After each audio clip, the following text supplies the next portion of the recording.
This is the Inkfish. It's an RC jet ski that's made by UDI, and it's available in a brushed or brushless version, and the brushed version is only $100, and it includes everything. So these things look really fantastic. Let's check them out. We'll compare the two, see how their speed varies, and see if they're worth it. Now before we open these, the boxes are going to be the same for each of the models. On the ends, it's labeled. The Pro version is going to be the brushless. And then on the back of the boxes, it gives us some general information on the jet ski, the electronics used, and then also fitting an action figure on there. Here they are fully unboxed, and each jet ski includes the same items, the same transmitter, charger, battery. The only real difference are going to be the electronics inside, but look at these things, they are gorgeous. The Pro brushless model has a deeper black plastic to it, and then the decals are a yellow color, where these plastics look like they're just a lighter bit gray. It's like a dark gray, but it's not black. And then these logos are more of a green color. But other than that, you wouldn't be able to tell them apart. Now, UDI doesn't really give a size scale per se, 10 scale, 12 scale, but it's 14 inches long, 5 inches wide, and 4 inches tall. Now for a little size comparison, this is the Reflex 14MT. It's a 14th scale four-wheel drive monster truck, and it is shorter than the jet ski, considerably wider though. Now here is a 10th scale comp rock crawler truck, which is much longer than the jet ski, much wider, much taller. The jet ski, if you try to pull it behind the 10 scale truck, would look too big. It's not proportionally right. Now here's the RC Surfer. This is a really unique RC, and Kyosho offers this platform as a jet ski guy. It's called the Wave Runner. It's about 250 bucks. It's this size, and that jet ski compared to this jet ski, we don't have one here, it's gonna be a lot bigger. It's gonna be bigger, more expensive, and probably more ideal for bigger bodies of water. Now with the size, something funny on the box is they show a little action figure doll on the jet ski, and they say can be freely paired with 6 or 7 inch dolls. And then below it says, not include. Well, thanks to Ed here, he brought some of his daughter's dolls, and yeah, we're gonna do this. 6.5 inches tall, 11 inches there. Yeah, well, you get the idea. Now, even for its smaller size, the Inkfish is pretty dang cool. And one of the things that's so neat about it is how detailed it looks for its size. It really looks incredible. I mentioned it's a hard ABS plastic hole in the bottom.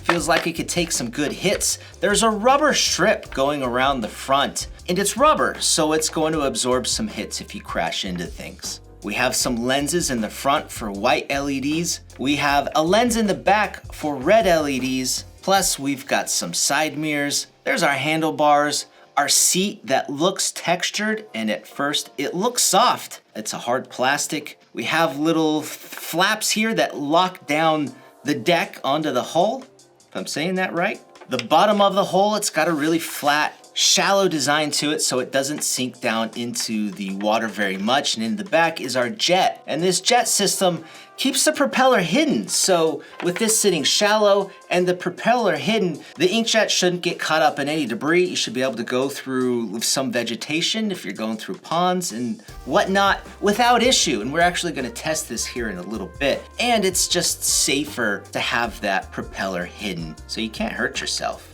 Now, if we turn these little thumb screws in the back, that releases the rear end, which just lifts up, I believe. Yeah, there we go. So the top deck is connected in with a wire for our front LEDs. I believe we can just unplug this. Yes. And now inside, you get a good look of what's going on in here. So below our deck, this is a rubber sealed here for the two pieces to be watertight, and then inside are the electronics. Now between the two vehicles, the only similarity inside with the electronics is going to be the servo. It's a 9-gram mini servo in there for our steering.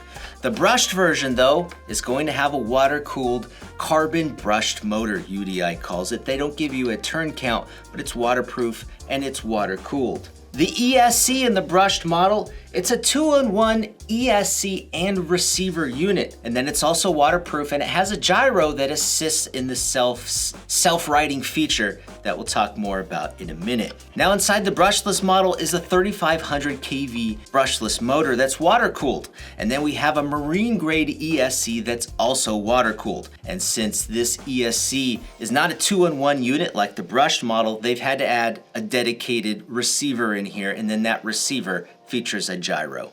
Now both jet skis are going to include the same battery. It's a Li-ion 2000 milliamp hours with an XT30 connector. And then the included charger, it's a basic USB charger that charges at about 1.5 amps, and they say it should take around 200 minutes to charge. The last of the equipment, it's the same transmitter for each of the boats, and it's a pretty fancy setup. So we have a basic steering trim up top to keep you pointed forward. Then we've got a self-righting button. So if you get flipped upside down, it uses the gyro inside to know how far it should keep rocking itself until it flips over. We also have an LED button, so you can turn on and off the lights with a flip of a button. And then lastly, there's a power switch, so you can adjust the throttle power from 100%, 75%, and 50%.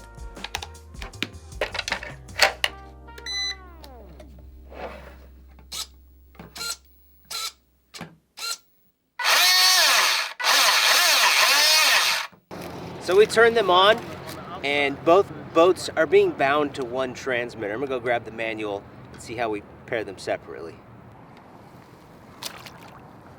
Okay.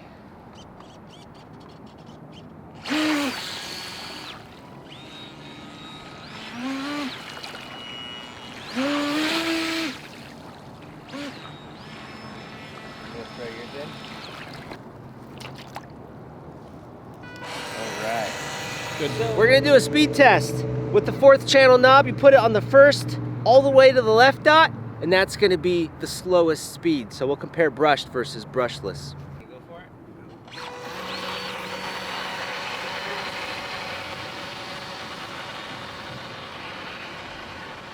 Turn around, come back. We're gonna bump it up. We're gonna go to the center spot. I believe that is 75% power.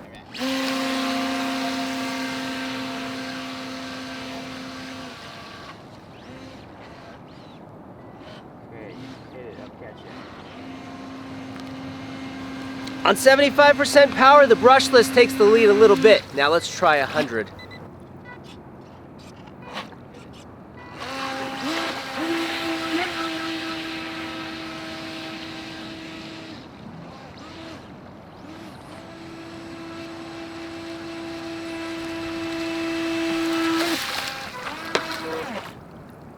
All right, interesting. So the brushless was faster, but not by a whole lot, but it's pretty dang punchy. Let's try the self-righting really quick. So we just should hit this button. Wow, that was really impressive. Let's do that again. That was so fast I couldn't pan to it in time. I'll stay on it. Okay, just hit the button.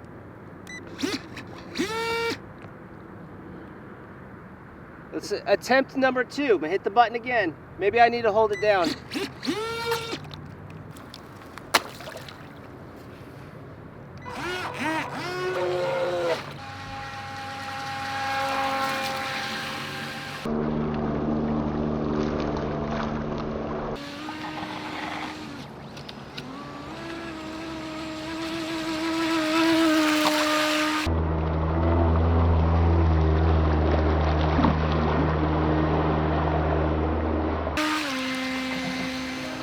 So these little guys are a lot of fun. A couple of notes. Trying to bind each boat at the same time is not going to work, as you saw. They have to be done separately. And then a couple of notes about the brushed model we saw in the studio.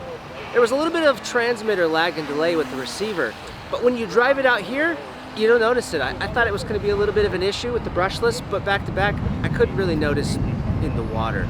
The brushless model is way peppier though. It's got a lot more pep, way more punch, and the transmitter signal is a bit better having that dedicated receiver. The self-righting feature works really good. Driving in the shallow water with vegetation is not an issue. And The jet skis are a lot of fun. We brought out some of the marketing guys so they could just test them out. And everybody really likes the jet skis. So I think they're a really cool kind of novelty, unique RC to play with if you've got some water available to you. So go check out the Inkfish jet ski with our links down below, guys. And if you want more RC videos, check these out.